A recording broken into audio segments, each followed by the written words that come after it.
The big game is fast approaching, but wait, you still haven't got your tickets. You've spent hours searching, but you're still confused about ticket prices. Time to stop searching.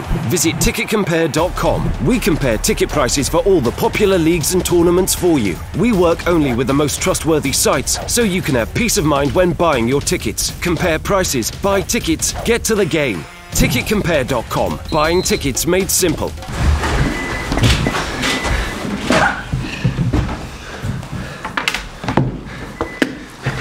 None of you get Easter holidays?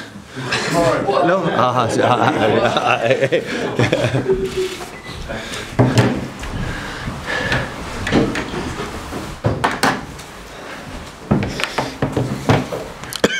Oh, that cough is cold.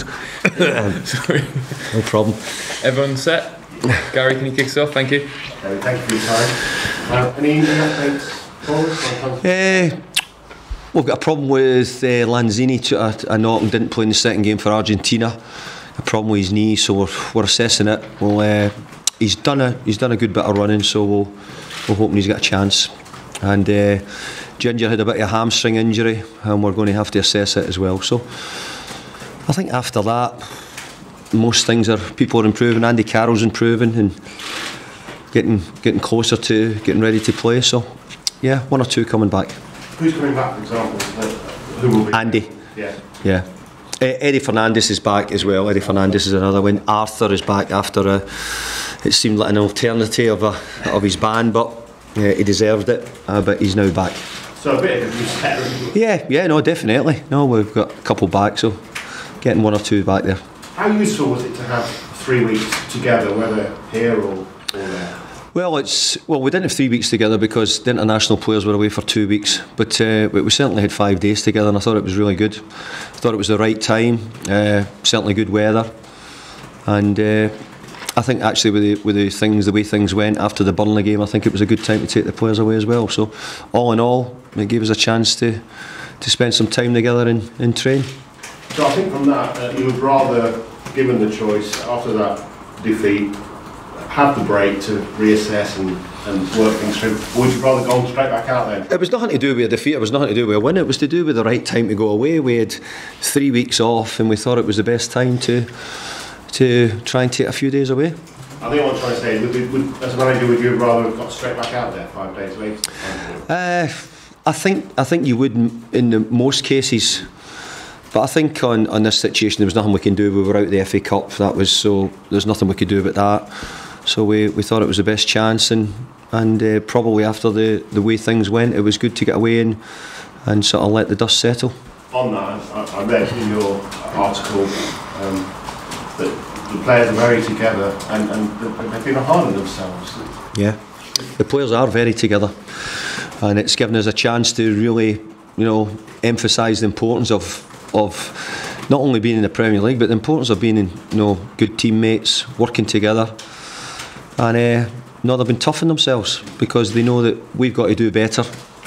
If we go goals in front and we're winning the games, we know we can stop all the problems, and can't stop them, but we can certainly quell them a little bit from getting the way they were in the last game. I think you also said in the article that going back to Andy, he might be able to play some kind of role maybe for the last 4 or 5. Yeah, I do. Yeah, I think he's got a chance. Andy, he's really improved. He's come on, he's running, he's doing a lot of change in the direction. So, can we get him fit for 90 minutes? I'm not sure if I can get him fit for 90 minutes, but if I can get him fit to play for me 20-30 minutes in games between now and the end of the season, I think it'll be really good. There are so many vital games in football, particularly at this level, but you would describe the game at home to a team like Southampton as a vital game. Yeah, it's a vital game.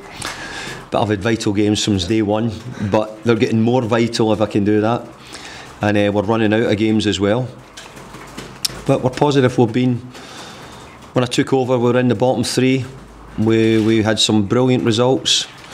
So that's what we're looking to do again. We've used the time to emphasise to the players that that's what we've got to get back to, and by hook or by crook get those wins. So is it yet famous phrase of Man U know very well, squeaky bum time? No, I think we're all quite relaxed, and I think we know what we've got to do. What we want to do is we want to perform well, if we get good performances, we'll get good results. We need to make sure, and for long periods of our last game we performed very well, so we've got to just try and do that again, and maybe this time take our chances and hopefully we'll get the points. It's so tight, isn't it? It's been said before, but a win and you're 5 points above Southampton, and it goes the wrong way, you're right down there in it again, aren't you? Yeah, I think the results have been strange at the bottom, but I think because there's so many teams been in it, and I don't think there's much between the teams. In fact, I don't think there's anything between maybe the bottom 10 clubs. I think on their day one could beat another. So that's why I think that it'll go right to the end. I think the teams will be right in it to the last week or two of the season. And do you sit there and look at your fixtures and look at, it'd be great if we could get this amount of points from these fixtures? Obviously, I'm asking that because you've got Southampton at home, you've got Stoke at home, and then the other three look like a bit more difficult. Yeah, when I first took over, I had Chelsea and Arsenal and Man City, and I thought, my goodness, where am I going to get the points from? And obviously, we took as many points out of those games. So I'm hoping that I can pick up points from every team, whoever we're playing. But I take your point that I think that you look at those games as must-win games, which they are. But in the same breath, you'll still have other games where we've got a chance of picking up points as well. Just to clarify, you think Southampton is a must-win game? I think it's one of 8 games between now and the end of the season we must win, yeah. What's the importance in terms of the role of the crowd for this game tomorrow, Barry? I think the role of the crowd's been important, not just at West Ham. I think whoever you go, I think you want the crowd behind you. I think if you're playing well, the crowd always get behind you. When you're not, they're maybe not as good wherever you go. So it's not just West Ham. But I think West Ham have got such a strong following and such a powerful support base that I think when it's good, it's really good. And obviously when you're not doing well, they soon let you know. But that's part of being at West Ham. The interruptions last time out, did that affect the flow of the game? Did it affect the team? Statistically it did, yeah. Our effort, our rhythm changed. But we've got to make sure that if we go a goal behind, we went a goal behind, or we came from behind, I think it was against West Brom. We beat them 2-1. I think Andy Carroll scored the goal in the last minute.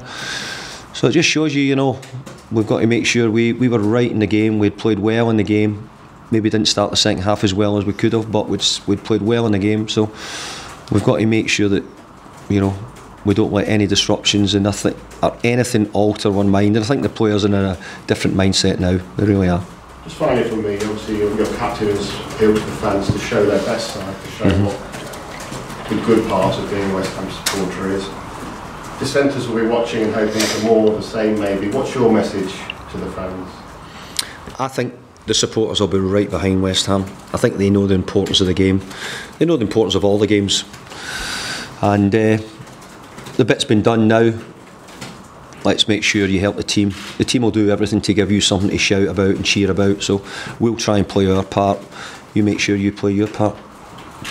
Rob. Hi David. How you doing? What did you make of Southampton and Mark Hughes' first game? Well, I thought it was a really good result at Wigan. I went to the game, and where many have not been able to win, us included, I thought they'd done a good job in getting through in the cup. So I think it was. I think Southampton have done really well over the years. I think they've sold players on. They've built teams and changed it around a little bit and done well. I've just got to hope that they're not at it against us, and we're the team who go on and get the points, hopefully.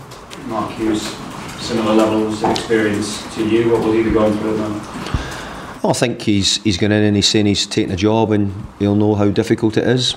But I think he'll be looking forward to it. It's what he does. It's what we do. We enjoy managing football teams. So Mark's used to it. He seems to think the first goal will be pretty crucial in terms of dictating perhaps the atmosphere tomorrow. Do you share that view? I think the atmosphere will be great at our stadium. I think the atmosphere at our stadium has been great, with the exception of it one occasion since I've been here. So, and I've got no worries about the supporters, that's for sure. Supporters are right behind the team here, and I still think they're right behind the team, and I think they'll show it as well. When you've, I guess, spent time analysing the last game as well, as you mentioned earlier, first half performance was absolutely spot on. First half performance was really good, and I've got to say the goalkeeper Pope made 2 fantastic saves, but probably altered the game. And changed it, because if you get that first goal, second goal, you know, it can make a big difference. Burnley started the second half better, got the goal, and then things changed. But there was a dramatic change because of, I don't think it was just because of the goal, I think it was because of the whole atmosphere. I think it was something which the players didn't enjoy, but were prepared now. The players are prepared. If it happens again and we get in that situation, we'll be much more better, we'll be mentally stronger, and hopefully do the right things. During the break as well, do you feel your players benefited, the ones who went away on international duty, particularly Sarah making his 100th appearance for Mexico, Declan Rice doing really well for Ireland? I think we get a real few pluses. I think Lanzini scoring a goal for Argentina is a big plus. You know, we obviously, you just said about Chicharito getting 100 caps for Mexico is a great achievement, really is. Declan Rice making his debut for the Republic, and then he played again for the 21s. So no, even young Josh Cullen, for example, played for the 21s and that. So we've had a lot of positives from the international games, and I hope the players got Marko Arnautovic scoring 2 goals as well. 2 goals in the first game, 1 in the second. So I hope he's in good form and he's keeping a few goals for us. Yes, he had a bit of a spring in his step this week. Marko, considering obviously he knows Mark Hughes fairly well. Yeah, well, he done well the last time we played against Stoke, didn't he? And I think we'll be hoping he can do the same again. It was funny for me, you mentioned him at the start, Masuaku back. After what you said felt like an eternity. He must be very fresh, very motivated. Yeah. That is, we're glad. He's a really good boy. What he done was, for me, was out of character. I don't know him that well, but I've got to say I've enjoyed working with him. I've enjoyed him in the team. He gives us a balance at times which we've not had. Hey, we want to improve him. He's got to do better. He needs to score me more goals. He needs to make me more assists. But he's quick and he's good on the ball, so he gives us a couple other options. Thank you. Thanks. Emma? And David, when we spoke before the Burnley game, you were hoping that there wouldn't be fans protests. Unfortunately, that proved not to be the case. How do you feel about what the club has done since then to hopefully unify the fans? Well, I think the club have taken all the right actions regarding security, making all the changes and putting them in place and doing everything they can to get that part of it right. It's not really my department. I want to make sure that doesn't happen by getting 1 or 2 goals up, and then those situations hopefully don't happen again. But in football it's never always that easy. But as far as I know and what I've seen, I've got to say the club, I think, have taken all the correct actions. How safe do you feel? How safe do your players feel? Yeah, I'm safe. Players are safe, and we're really together now. The players really going to look after each other and make sure that we're all in it together and stand together, and I'm sure the supporters will do that with us as well. Would it help you if maybe David Sullivan and David Gold didn't come to the games? No, I don't think so at all. They're the people who, put their money in, they deserve to, they come to the games. I don't know all the politics of West Ham, and maybe people will be able to tell me better than I understand, but I don't see why not. I want the team to play better. I want us to win the games and then make things a lot easier. Karen Brady said one of the things she's going to change is player recruitment and how that's dealt with, and giving the manager more control of that. How does that sound to you? Well, I think it's the right thing to do, isn't it? And if that wasn't the case, then that was wrong in the first place, because I think that it should be the manager, or in some cases it's the sporting director. But I do think that at a football club, then the manager has the decision. Strange enough, there's very few people at football clubs want to have the final decision on who signs the player, because they always say, yeah, it was my player when he does well, but when he does badly, they don't want to put their hand up and say it was me. So that's why, in turn, it's always better that it's the manager who makes a decision. Thank you. Thank you. Cameras off, please. Cheers. Thank you. Thank you.